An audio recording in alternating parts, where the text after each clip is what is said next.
હત્યા કરી લાશને દાટીને ઉપર સિમેન્ટથી પાકું પ્લાસ્ટર કરી નાખ્યું। મોરબીમાં હત્યાના ગુનામાં આરોપી પિતા પુત્ર સહિત 5 ઝડપાયા। મોરબીમાં જમીન મકાન લે વેચનો ધંધો કરતા દલાલની હત્યા કરી મૃતદેહને સળગાવી દઈને ખાડામાં દફનાવી તેની ઉપર સિમેન્ટથી પાકું પ્લાસ્ટર કરી દેવામાં આવ્યું હતું। પોલીસે મૃતદેહને ખાડામાંથી બહાર કાઢી 7 આરોપીઓ વિરુદ્ધ ફરિયાદ નોંધી તપાસ ચલાવી હતી, જેમાં 5 આરોપીને ઝડપી લેવામાં આવ્યા હતા।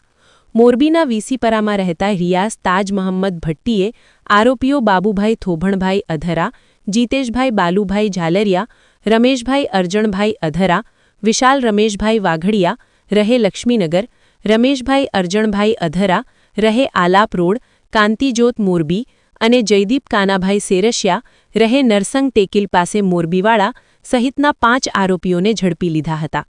થોભણભાઈ અને બાલુભાઈ પિતા પુત્ર છે, તેમજ રમેશભાઈ દાદાનો દીકરો તેમજ જયદીપ થોભણભાઈનો જમાઈ તેમજ વિશાલ માસીનો દીકરો સહિતનાઓએ હત્યા કરી હોવાનું બહાર આવ્યું હતું।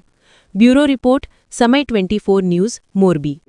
19 તારીખના રોજ જ્યારે પોતે આ ગુમ થાય છે ત્યારે એને ફાર્મ હાઉસ જાય છે અને 19 તારીખે બંને બપોર પછી ત્યાં ફાર્મ હાઉસ રાખેલા હોય છે અને માર મારે છે અને ત્યારબાદ એ મોડી રાત્રિના એનું મર્ડર થાય છે। ત્યારબાદ રાત્રિના જ લઈ જઈ અને બંધ કારખાનું છે ત્યાં પ્રાઇવેટ વ્હીકલમાં લઈ જઈ અને ત્યાં ખાડો ખોદી અને ત્યાં લાશ સળગાવી દાટી અને ઉપર ધાબુ કરી અને આવી રીતે નિકાલ કરેલ છે।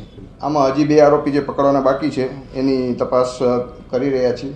આ કામે જે ગુનામાં વપરાયેલ હથિયાર તથા આ કામેના વાહનો કબજે કરી અને આગળની તપાસ બી ડિવિઝન પીઆઈ ચલાવી છે। જમીનમાં હમણાં છેલ્લે એને 5 લાખ રૂપિયા આપેલા હતા અને આગળ પણ એને સોદાખત કરેલું એની પણ હજી તપાસ ચાલુ છે। કેટલા પૈસા એને લેવાના હતા એ બી ડિવિઝન પીઆઈ તપાસ ચલાવી રહ્યા છે।